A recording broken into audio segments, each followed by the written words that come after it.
A little while ago, I started to start up a bit on the channel I'm calling the One Archive, which in general is just kind of like talking about certain things within the fairy tale world. I was doing so far, just kind of abilities about magic, curses, spiritual arts, and stuff like that.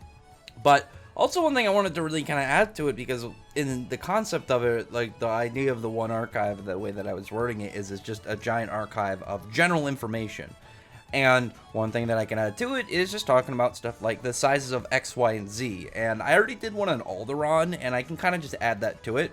But I'm also going to do it on Fiore, because Fiore is one that's very oddly enough, very large. And I think if you didn't like look at something like this and kind of compare just a certain bits of information within the series, you're not going to know how big the country actually is.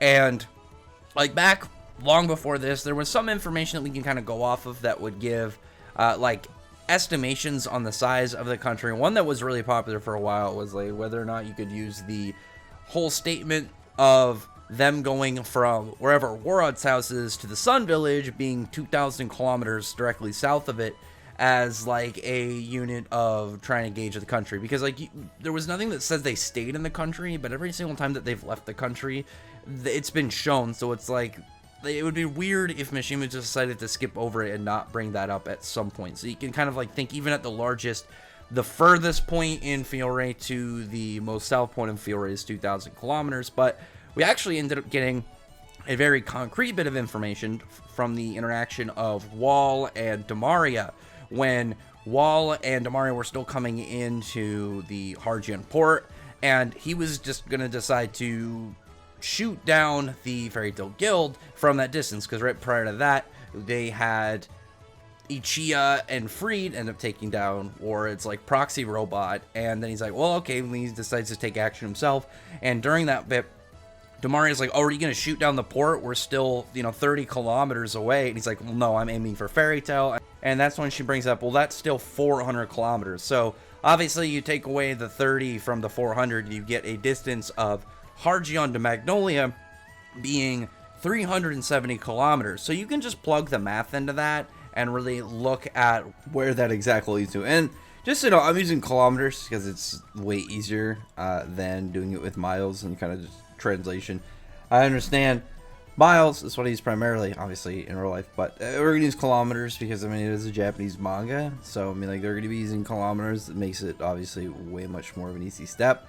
But also, on top of that, it's just easier for probably, like, the people that aren't out in, out there besides America that would probably, might take a look. And I don't know, I think kilometers is easier to use, whereas obviously I prefer miles being much more like in length, so you're going to be using like lower numbers, but kilometers are just really easy to convert.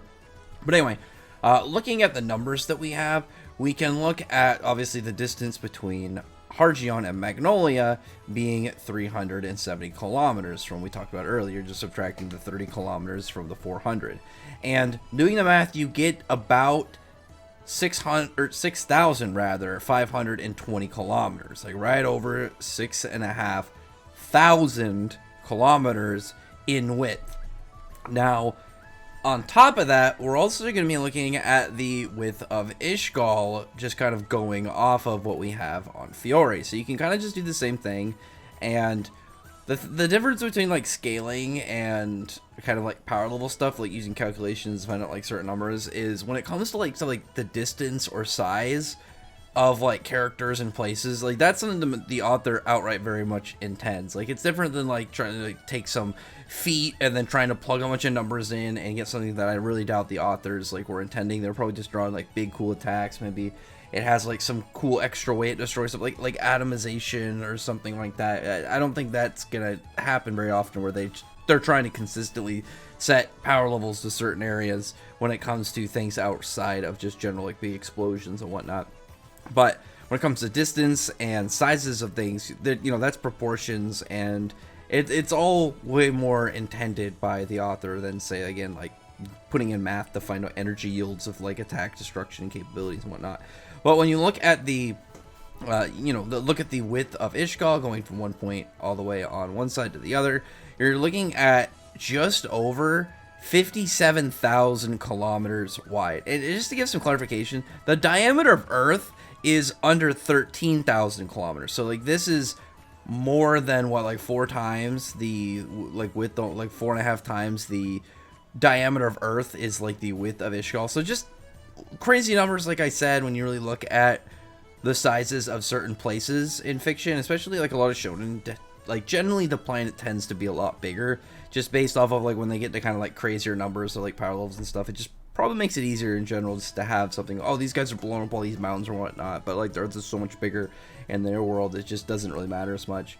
Whereas like you could have something similar to like Bleach and have alternate like worlds and stuff, like alternate kind of dimensions, like where the Soul Society and Wako Mundo are. But for the most part, like they, like the world of the living resides Earth, whereas like you look at something like Fairy Tail, obviously here, One Piece, Naruto, those worlds tend to be way bigger, Toriko as well.